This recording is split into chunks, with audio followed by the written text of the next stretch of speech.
Good morning, guys, and welcome back to my house. We are going to take the opportunity to talk about the silent killer. The silent killer is not your ex-husband. It's not a murder mystery on Netflix, and it's not radon. The silent killer is carbon monoxide. Carbon monoxide claims the lives of over 400 Americans every year and causes illness in thousands of others. 4,000 human beings are hospitalized annually because of carbon monoxide.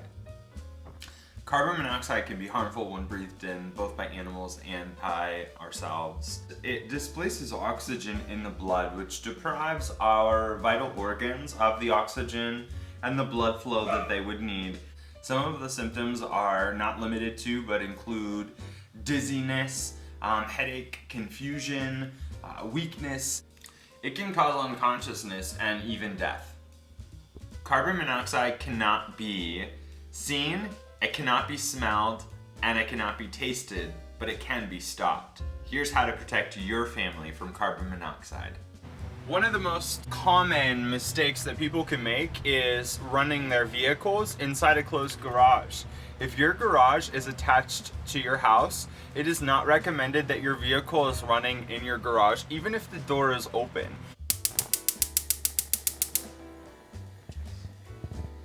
When cooking at home, it's important to provide ventilation.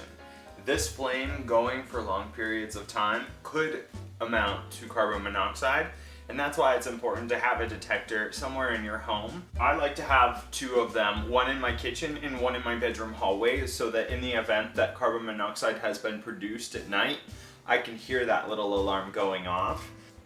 I broke the yolk.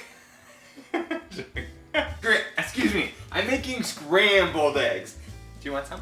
When I did go ahead and upgrade my stove, one of the things that was really important is the ventilation. And I have ventilation through my microwave that recirculates the air, and I also have an external vent in the event that I'm cooking a large meal for friends or family. So my bases are covered. Now it's time to check out your kitchen. Might as well eat these. Welcome to my basement. This is where old Christmas trees come to die. Surprise rugs. Yay. Okay, so here we go. Here's my baby. It has an internal airflow, so it's bringing air from the basement and producing it into warmer or cooler air based on what the thermostat has it set at. And this is the airflow going out, and if you notice, you want a positive slope. So for some reason this pipe was going downward, that would be a negative thing, so you might want to check out your furnace exhaust, that it's going in an upward fashion. You'll see that this continues. It's sloped upright and it continues and goes outside and vents there. My hot water tank is right here. Right there, there's a vent, which is necessary and appropriate. I don't see any kind of melting or erosion up at the top. That's an important thing to look for from time to time. But then again, you see this positive slope going towards my chimney, which is the way that you would want it to enter in. If it had a negative slope, it would backlog, and then the carbon monoxide would flow out of here, and before you knew it, would go beep, beep, beep, beep, beep. Now that you've seen some of the necessary elements and the conductors that could cause carbon monoxide, I'm here to tell you how to prevent it, which is to buy at least one of these carbon monoxide first alert detectors with battery backup. They plug into your wall like an air freshener, but they have a battery backup in the event that your power goes out. You should replace the batteries every time you change the clocks, which is twice per year.